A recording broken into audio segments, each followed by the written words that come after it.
differential geometry, then you know that there is a tangent bundle and there is a cotangent bundle. And tangent bundle to the manifold is a 2n-dimensional manifold with coordinates q and q dot, and the cotangent bundle has coordinates, because these are vectors and these are covectors, and both of these are vectors. So this is a little different. That's Lagrangian formulas, that's the Hamiltonian formulas. The Lagrangian formulas happens on the tangent bundle, the Hamiltonian, and the cotangent bundle, and therefore it's much more natural because it has much more geometry and symplectic geometry and so forth. Those of you who didn't take it, just forget what I said. It's not that important, but this is the metric, and so which means that you can indeed invert it and express velocities everywhere in terms of momentum. And if you do that, well, that's the first step you do. Then you introduce the Hamiltonian.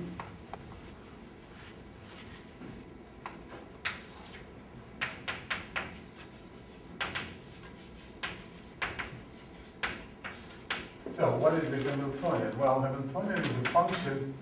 Remember that Lagrangian is a function on q, on the position and velocity. So in other words, it's a function of that tangent bundle of the 2n-dimensional manifold.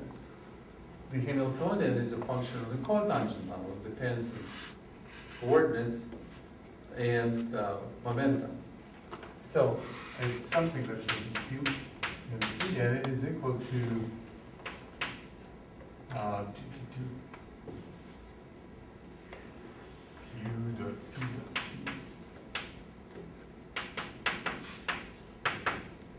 minus the Lagrangian. But here you should express everywhere q as a function of q and p, so that you get a function of q and p. So you write this formula, which is called the Legendre transformation.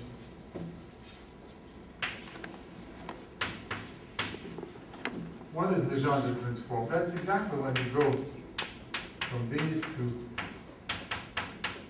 that, and then you do that. So you go from Lagrangian to the Hamiltonian.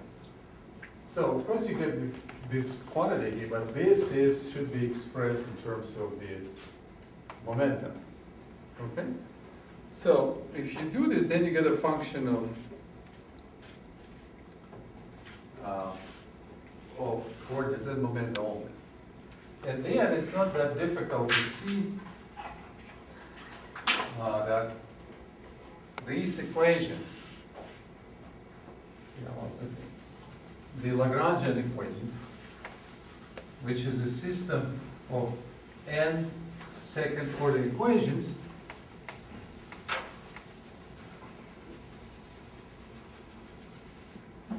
so these are n second order ODE. That's the Lagrangian equation. It's one way to look at it. It will give you dynamics. You need to specify the initial values, right? The initial condition for both q and the velocity, because it's a second order equation. So you need to specify for the function and its first derivative. And if you use that Hamiltonian, then you have the Hamiltonian equations. And it turns out that they are completely equivalent to this one. So they look like this. Remember that this is the momentum, right? So, well, let me write them and then prove them. So you get d qi by dt, that's equal to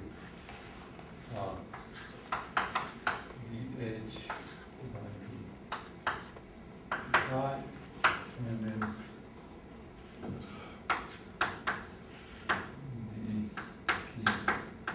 well, let's call it j.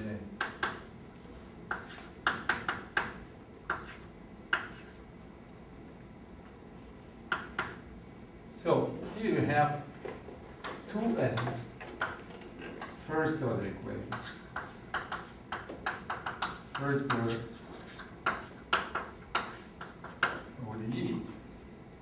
Okay, so where H is exactly this function. It's the Hamiltonian. And, well, these are kind of dual pictures of the same thing. They're completely equivalent to each other.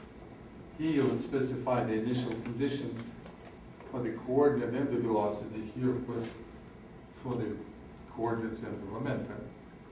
Basically, point in phase space.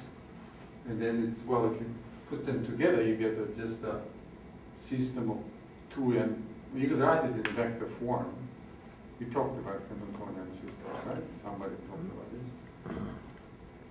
this. And so how do you see, how do you prove this? Well, I just compute this dH by dP and dH by dQ, and well, you'll see that that's exactly. Well, this one is basically the definition of the momenta you'll get from this, and this one will. Well, let me not do it because it's really not that instructive, but the most important thing that they're equivalent. They're just equivalent to each other. And you see also that the equation of geodesic can be written as a Hamiltonian system. So remember that here, well, if you write, if your Hamiltonian is 1/2 Gij, no, well, the inverse matrix, so this is Gij, Pg, Ij, well, forget about the momentum. So here is the Hamiltonian for the example that I was talking about. Well, how do you compute it? Just substitute it here and you'll get it. It's not that difficult. First, you need to compute what the momenta is. Remember that the momenta was dL by d to the I.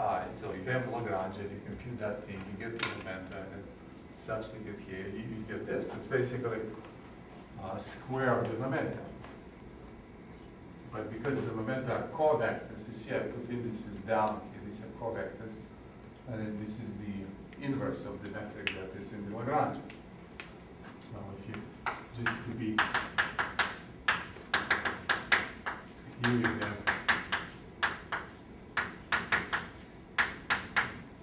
these are inverse to each other matrices. This is the metric, this is inverse metric. Okay? Well, if you have this, then what this equation will be, well, you get dqy by dt, and then this derivative